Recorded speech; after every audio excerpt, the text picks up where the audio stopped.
Assalamualaikum warahmatullahi wabarakatuh. Saya Sherly Samirasari dengan NPM 246920101.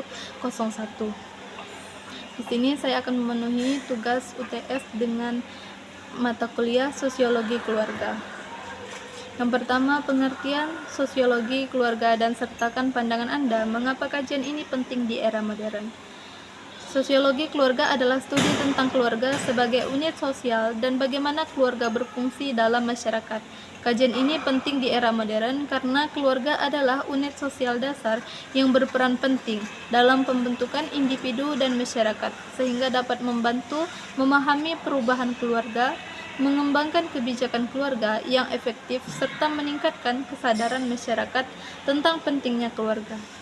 Yang kedua, sebutkan dan jelaskan fungsi-fungsi keluarga serta analisis secara sosiologis salah satu fungsi keluarga dan beri contohnya dari pengamatan di lingkungan Anda.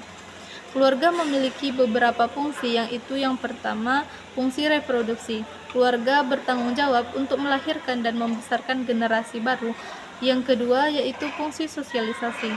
Keluarga berperan sebagai agen utama dalam sosialisasi anak-anak, mengajarkan mereka norma, nilai, dan perilaku yang diterima dalam masyarakat. 3. Fungsi ekonomi. Keluarga menyediakan kebutuhan material anggotanya, termasuk pendapatan, perumahan, makan, dan barang-barang lainnya. Ini juga mencakup pengelolaan sumber daya dan pengambilan keputusan ekonomi. 4. Fungsi proteksi. Keluarga memberikan perlindungan fisik, emosional, dan keluarga kepada anggotanya. 5. Fungsi emosional. Keluarga berfungsi sebagai sumber cinta kasih sayang dan dukungan emosional. Dan yang terakhir yaitu fungsi pengawasan.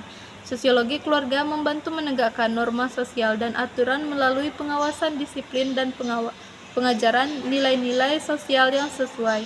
Contohnya di lingkungan saya, ada sebuah keluarga yang keluarganya termasuk dalam pengawasan anak. Keluarga sangat berperan oleh remaja. Keluarga sangat berperan oleh remaja sebagai perlindungan utama dengan memberikan perhatian, rasa aman, dan memenuhi kebutuhan dasar anak, baik secara fisik, emosional, maupun sosial. Selain itu, dalam keluarga juga mengajarkan dan memberikan nilai, norma, dan membentuk karakter anak melalui komunikasi yang baik, serta memastikan hak-hak anak terpenuhi, seperti hak hidup, tumbuh berkembang, dan perlindungan dari kekerasan. Yang ketiga, uraikan perubahan fungsi keluarga dari waktu ke waktu dan apa penyebabnya serta dampaknya terhadap anak atau anggota keluarga. Misalnya perubahan pada ekonomi seperti pergeseran dari keluarga agraris yang bekerja sama di lahan pertanian ke keluarga yang lebih bergantung pada pendapatan dari pekerjaan di luar rumah. Faktor penyebabnya yaitu industrialisasi dan urbanisasi, 2. Perubahan teknologi, 3. Peningkatan akses terhadap pendidikan. Adapun dampaknya terhadap anak, yang pertama pengaruh terhadap pendidikan. Perubahan ekonomi dapat mempengaruhi akses anak terhadap pendidikan yang berkualitas, terutama jika keluarga mengalami kesulitan keuangan. Yang kedua, pengaruh terhadap kesehatan ekonomi dapat mempengaruhi akses anak terhadap pelayanan kesehatan yang berkualitas, terutama jika keluarga mengalami kesulitan keuangan. Yang ketiga, pengaruh terhadap kesejahteraan ekonomi.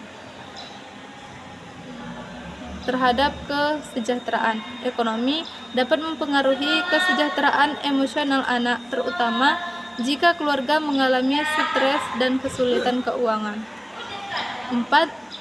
Analisislah kasus Abyu Arjuna dari perspektif sosiologi keluarga dan jelaskan faktor-faktor sosiologis yang kompleks yang mempengaruhi tindakan pelaku dari perspektif sosiologi keluarga. Tindakan pelaku dapat disebabkan oleh fungsi keluarga, kurangnya attachment emosional, kesenjangan komunikasi intrakeluarga, serta ekonomi keluarga yang rendah. Yang kelima, jelaskan bentuk dan struktur keluarga di berbagai budaya.